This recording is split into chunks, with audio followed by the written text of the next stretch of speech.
त्यसले चाहिँ ब्लेमिङ, अरूको कारण, दोषारोपण, होइन? तर आज यो कुराहरू क्लियर हुँदै गइसकेपछि कारण त मैले समस्या त म आफैले निम्ताएको रहेछु नि त भन्ने कुराहरू त बिस्तारै त थाहा महसुस भयो नि त, रियलाइज त भयो नि त, होइन?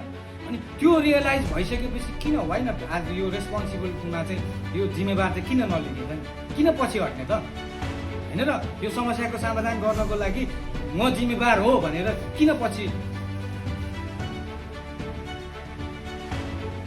अगाडि बढ्नु पऱ्यो नि त? म जिम्मेवार हो, म यसको यो उपचारको लागि म चाहिँ यो उपचार लिएर चाहिँ पुनः म फेरि एउटा असल श्रीमान, असल बुबा, असल छोरा, होइन, असल विद्यार्थी फेरि त्यो पुनः त्यो समाजमा, त्यो परिवारमा पुनः स्थापित किन नहुने त? यो यो यो भनेको त मेरो लागि त एकदम ठुलो मौका भन्ने कुराहरू यसरी क्या सर, बुझ्नु भएको छ नि, होइन? अब यसलाई चाहिँ कार्यान्वयन है त। आज त 10 वर्षले त्यही भयो जिम्मेवार।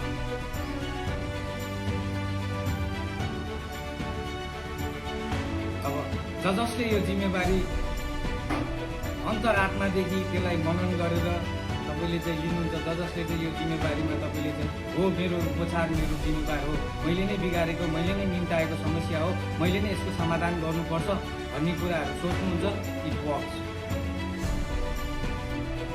पुनः फेरि नसारै जीवन अगाडि लामो समयसम्म जान सक्छ, होइन? जसले चाहिँ जेसुकै होस् बस्ने हो, समय बिताउने हो, होइन, यस्तै हो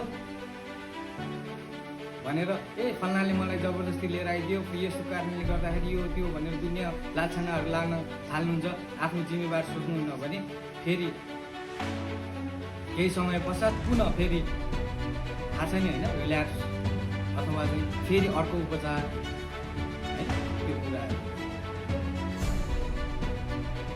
एउटा क्लासमा पनि एउटा स्टुडेन्टले चाहिँ राम्रोसँग होमवर्क गर्यो, उसले चाहिँ मेरो रेस्पोन्स मैले होमवर्क गर्नु हो, सरी के अरे टिचरले भनेको राम्रोसँग लिनु हो भनेर उसले जिम्मेवार सोचेर एउटा आफूले रेस्पोन्सिबल फिल गरेर उसले गर्छ भने ऊ पास हुन्छ।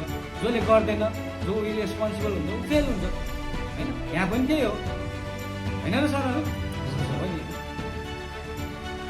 त्यसले गर्दाखेरि पास हुने कि फेल हुने भन्ने कुरा आफैमा छ, है? बुझ्नु भएको छ नि, होइन?